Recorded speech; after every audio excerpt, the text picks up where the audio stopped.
Hello दोस्तों, नमस्कार। कैसे हैं आप? उम्मीद करता हूं कि आप लोग अच्छे होंगे। चलिए शुरू करते हैं। था जंगल घना, जहां जानवर एक दूसरे के साथ बहुत प्यार से रहते थे।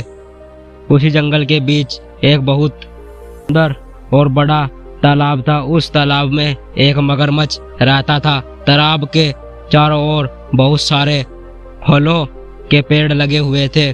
उनमें से एक पेड़ पर बंदर रहता था। बंदर और मगरमच्छ एक दूसरे के बहुत अच्छे दोस्त थे। बंदर पेड़ से मीठे फल, स्वादिष्ट फल खाता था और साथ ही अपने दोस्त मगर को भी देता था। बंदर अपने दोस्त मगर का खास ख्याल रखता था और मगर भी उसे अपनी पीठ पर बैठाकर पूरे तालाब में घुमाता था। दिन निकलते गए और दोनों की दोस्ती गहरी होती गई। बंदर जो फल मगरमच्छ को देता था, मगरमच्छ उनमें से कुछ फल अपनी पत्नी को भी खिला देता था। दोनों फलों को बड़े ही चाव से खाते थे। बहुत दिनों के बाद एक बार मगर अपनी पत्नी से कहा कि बंदर तो हमेशा ही स्वादिष्ट फल खाता है, जरा सोचो उसका कलेजा कितना स्वादिष्ट होगा।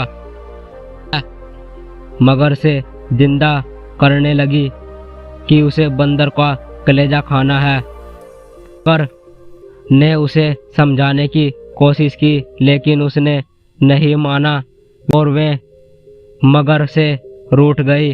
अब मगर को ना चाहते हुए भी हाँ बोलना पड़ा। उसने कहा कि वे दूसरे दिन बंदर को अपनी गुफा में लेकर आएगा, तब उसका कलेजा निकालकर खा लेना। इसके बाद मगर की पत्नी मान गई। हर दिन की तरह स्वादिष्ट फलों के साथ बंदर मगर का इंतजार करने लगा। कुछ ही देर में मगर भी आ गया और दोनों ने मिलकर फल खाए। मगरमच्छ बोला कि दोस्त, आज तुम्हारी भाभी तुमसे मिलना चाहती है। चलो, तालाब की दूसरी ओर मेरा घर है, आज वहां चलते हैं। बंदर झट से मान गया और उछलकर मगर की पीठ पर बैठ गया। मगर उसे लेकर अपनी गुफा की ओर बढ़ने लगा। जैसे ही दोनों तालाब के बीच पहुंचे, मगर ने कहा कि मित्र, आज तुम्हारी भाभी की इच्छा है कि वे तुम्हारे कलेजा खाए। ऐसा कहकर उसने पूरी बात बताई। बात सुनकर बंदर कुछ सोचने लगा और बोला, मित्र, तुमने मुझे यह पहले क्यों नहीं बताया? मगर ने पूछा, क्यों मित्र, क्या हो गया? बंदर बोला कि मैं अपना कलेजा तो पेड़ पर ही छोड़ आया हूँ, तुम मुझे वापस ले चलो तो मैं अपना कलेजा साथ में ले आऊँगा। मगर बंदर की बातों में आ गया और वापस किनारे पर आ गए। वे दोनों जैसे ही किनारे पर पहुंचे, बंदर झट से पेड़ पर चढ़ गया और बोला कि मूर्ख, तुझे पता नहीं कि कलेजा हमारे ही अंदर होता है। मैं हमेशा ही तुम्हारा भला सोचता रहता था और तुम मुझे ही खाने के लिए चले कैसे मित्र है, यहाँ से चले जाओ।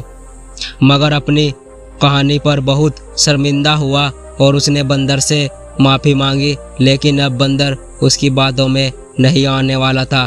दोस्तों, इस कहानी से यही शिक्षा मिलती है कि संकट के समय हमें घबराना नहीं चाहिए।